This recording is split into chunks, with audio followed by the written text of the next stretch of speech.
اللہم صلی علی محمد وعلی آلہ وصحبہ وسلم اللہم صلی علی۔ اب دن بدن مسلمانوں کا زور بڑھ رہا تھا، لوگ رفتہ رفتہ اسلام کی طرف کھنچ رہے تھے۔ تو کیا قریش ہاتھ پاؤں مار کر بیٹھ رہے؟ نہیں، وہ برابر اس دھن میں رہے کہ کسی طرح مسلمانوں میں پھوٹ ڈال دیں، جان نثاروں کو حضور صلی اللہ علیہ وسلم سے بدگمان کر دیں۔ اسی غرض سے وہ ایک روز سر جوڑ کر بیٹھے اور سوچنے لگے کیا تدبیر کی جائے، محمد صلی اللہ علیہ وسلم کے عقیدت مندوں کا بادل چھٹ جائے، سارے جانثار گرد کی طرح اڑ جائیں اور وہ بے بس ہو کر رہ جائیں۔ بہت دیر ہو گئی، وہ سوچتے رہے، غور کرتے رہے، آخر میں رائے ہوئی محمد کا بائیکاٹ کیا جائے، مکمل بائیکاٹ۔ آپ صلی اللہ علیہ وسلم سے اور آپ کے ساتھیوں سے کوئی تعلق نہ رکھا جائے، نہ کوئی شادی بیاہ کرے، نہ خرید و فروخت کرے، نہ کھانے پینے کا کوئی سامان دے اور نہ کسی طرح کا لین دین کرے۔ اس رائے کی سب نے تائید کی۔ بات اور پکی کرنے کے لیے ایک تحریری معاہدہ بھی ہوا جس میں انہی ناپاک عزائم کا تذکرہ تھا۔ معاہدہ کعبے میں لٹکا دیا گیا کہ ہر ایک اس کا احترام کرے، نہ کوئی اس کی خلاف ورزی کرے، نہ اسے ہاتھ لگانے کی جرات کرے۔ پھر قریش کے کچھ سردار آل مطلب کے پاس گئے اور انہیں دھمکی دی، دو شکلیں ہیں، یا تو محمد کو ہمارے حوالے کر دو، ہم اسے قتل کر دیں، اس طرح تمہیں بھی آرام مل جائے گا اور ہمیں بھی چین نصیب ہو جائے گا۔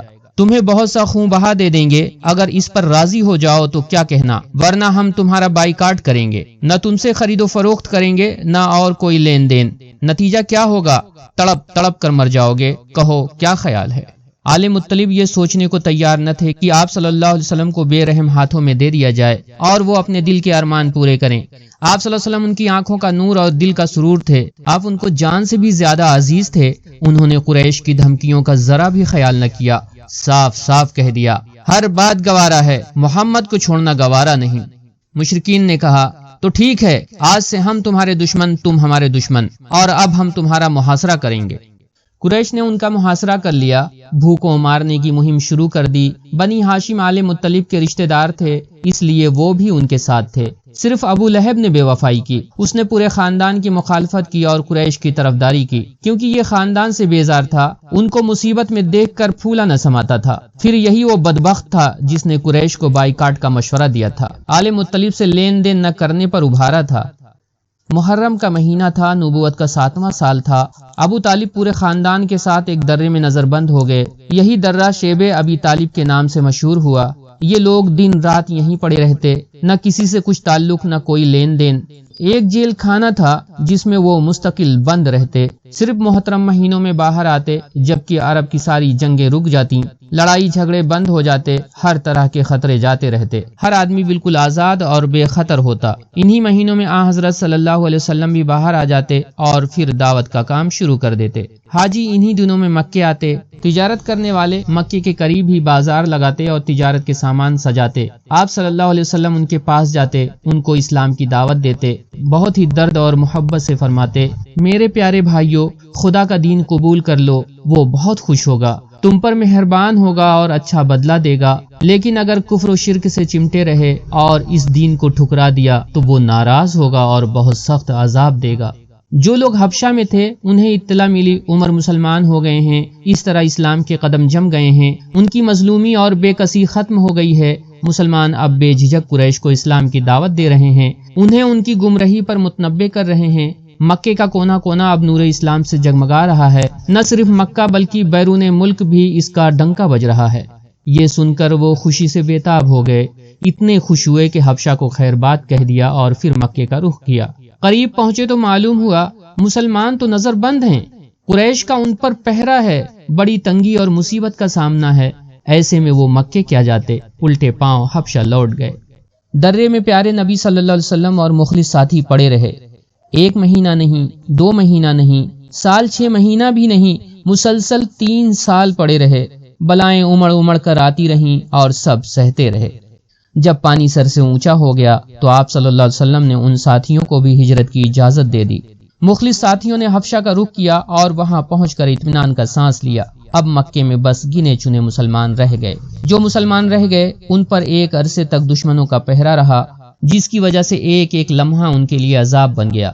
لیکن واہ رے غیرت و ہمت، سب کچھ ایک طرف، آل مطلب کا جوش و جذبہ ایک طرف، بھوک اور فاقے کی سختیاں سہتے رہے، لیکن آپ صلی اللہ علیہ وسلم پر ذرا بھی آنچ آنے نہ دی، جی جان سے آپ کی حفاظت کی۔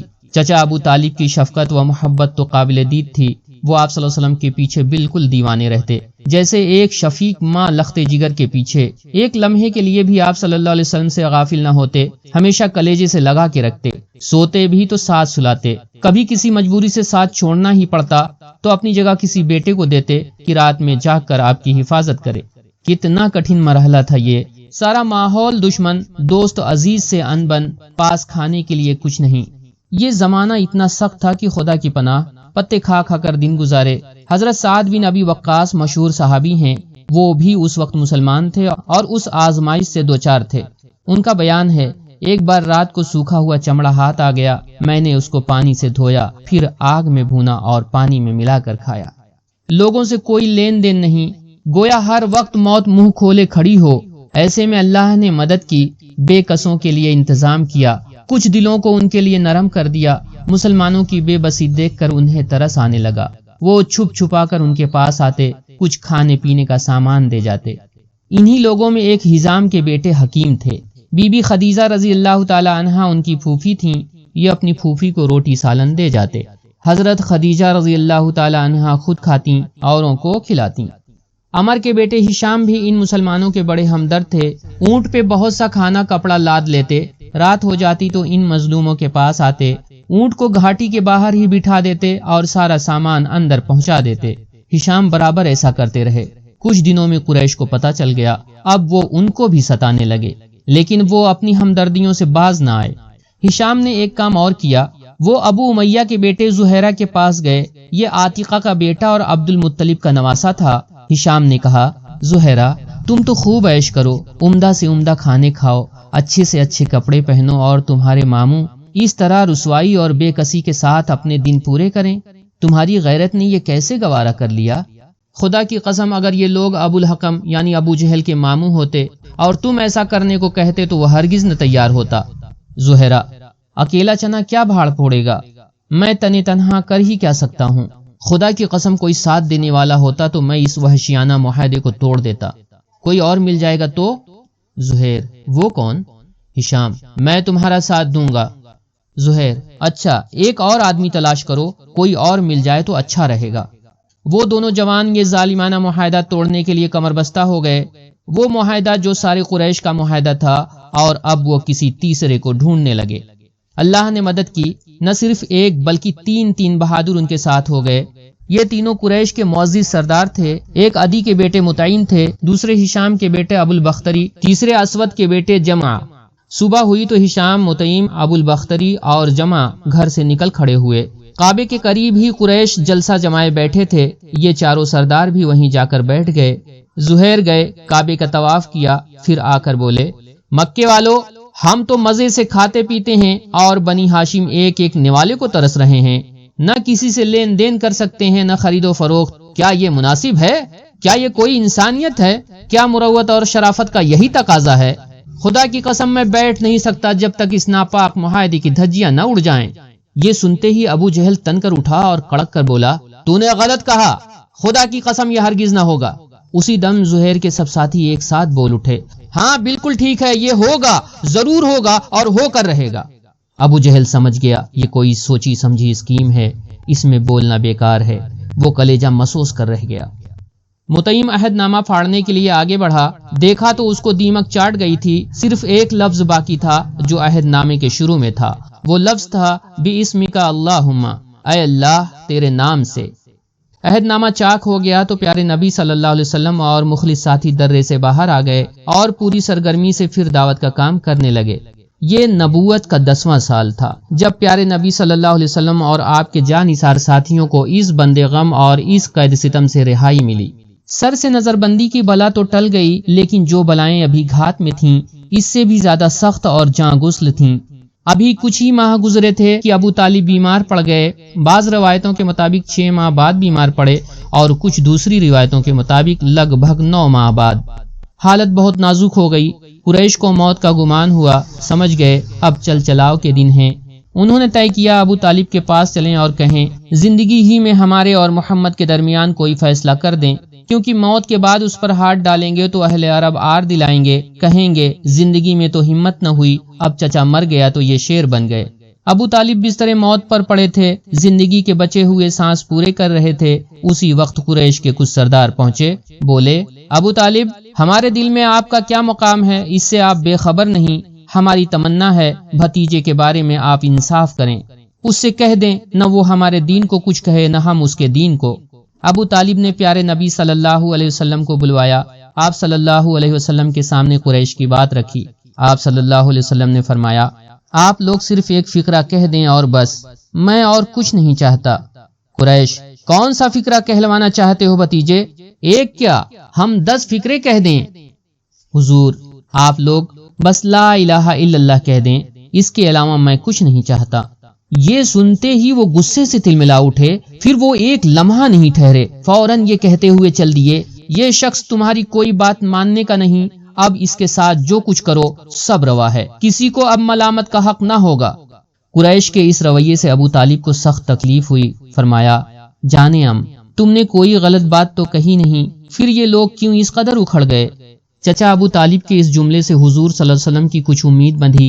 موقع سے فائدہ اٹھاتے ہوئے آپ صلی اللہ علیہ وسلم نے فرمایا چچا جان قریش نے تو میری بات ٹھکرا دی، آپ ہی یہ کلمہ پڑھ لیجئے کہ قیامت کے دن میں آپ کے حق میں گواہی دے سکوں۔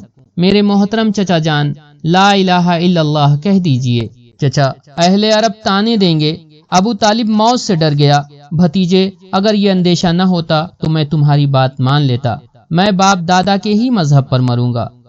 پیارے نبی کو چچا سے بے پناہ محبت تھی، آپ صلی اللہ علیہ وسلم کے دل میں ان کی بڑی چاہ تھی، جہاں آپ ان کے لیے دنیا کی کامیابی چاہتے تھے وہیں آخرت کی سرخروئی کے بھی متمنی تھے۔ وہ اسلام نہیں لائے تو آپ تڑپ کر رہ گئے، دل کو بہت سخت چوٹ لگی اور پھر حسرت و غم میں گھلنے لگے۔ یہ حال ہوا تو خدا کی طرف سے وحی آئی، انک لا تہدی من احببت ولکن اللہ یہدی من یشاء، تم جس کو چاہو ہدایت نہیں دے سکتے، اللہ ہی جسے چاہتا ہے ہدایت دیتا ہے۔ اس طرح ابو طالب مر گئے۔ ہاں وہی ابو طالب جو آپ صلی اللہ علیہ وسلم کے سہارا اور مددگار تھے، جو آپ صلی اللہ علیہ وسلم کے مونس اور غمخوار تھے، اور آپ قریش کی بے رحمیوں کا نشانہ بننے کے لیے تنہا رہ گئے۔ اس سانحے کو ابھی کچھ ہی دن ہوئے تھے، ایک روایت کے مطابق 3 دن اور ایک دوسری روایت کے مطابق 35 دن کی ایک دوسرا سانحہ آپ صلی اللہ علیہ وسلم کا جگر چیر گیا۔ وہ سانحہ کیا تھا؟ بی بی خدیجہ رضی اللہ تعالی عنہا کی وفات۔ بی بی خدیجہ بھی آپ کو داغ مفارقت دے گئیں۔ وہ خدیجہ جو آپ صلی اللہ علیہ وسلم کی وفادار بیوی تھیں، آپ کے دکھ درد کی شریک تھیں، وہ خدیجہ جو آپ کے لیے پیار و محبت کا دریا تھیں، شفقت و دل سوزی کا مجسمہ تھیں، وہ خدیجہ رضی اللہ تعالی عنہا جنہوں نے سدا آپ صلی اللہ علیہ وسلم کی شخصیت کو سینے سے لگائے رکھا، عشق و عقیدت کی آنکھوں میں بٹھائے رکھا، وہ خدیجہ رضی اللہ تعالی عنہا جنہوں نے پہلے دن سے آپ صلی اللہ علیہ وسلم کا ساتھ دیا، مایوسی میں ڈھارس بندھائی، اداسی میں سکون پہنچایا اور پھر اسی حال میں جان دے دی، وہ خدیجہ رضی اللہ تعالی عنہا جو سب سے پہلے آپ پر اور آپ کے رب پر ایمان لائیں، وہ خدیجہ رضی اللہ تعالی عنہا جن کو رب نے، خود رب نے سلام کہلایا اور جنت میں موتیوں کے محل کا مزدہ سنایا۔ ابو طالب اور خدیجہ رضی اللہ تعالی عنہا کی موت کیا تھی؟ ایک سہارا تھا جو ٹوٹ گیا، ایک قلعہ تھا جو ڈھہ گیا، لیکن اب نور اسلام مکے سے باہر پھیلنا شروع ہو گیا تھا۔ اب ناممکن تھا مشرکوں کی پھونکوں سے یہ چراغ گل ہو جاتا، چاہے وہ کم ہوں یا زیادہ، کمزور ہوں یا زور آور، یہ اللہ کا فیصلہ تھا، چاہے کافر کتنے ہی جذبز ہوں۔ حضرت خدیجہ رضی اللہ تعالی عنہا کی وفات ماہ رمضان میں ہوئی، اس وقت ان کی عمر 65 برس تھی، مقام حزون میں دفن ہوئیں۔ پیارے نبی صلی اللہ علیہ وسلم خود ان کی قبر میں اترے۔ یہ 10 نوی کا زمانہ تھا جو اسلام کا سخت ترین زمانہ تھا۔ اس زمانے میں پیارے نبی صلی اللہ علیہ وسلم بہت رنجیدہ اور بے قرار رہتے، فرماتے یہ عام الحزن ہے، یعنی غم کا سال۔ محمد وعلی آلہ وصحبہ وسلم، اللہم صلی علی محمد، اللہم صلی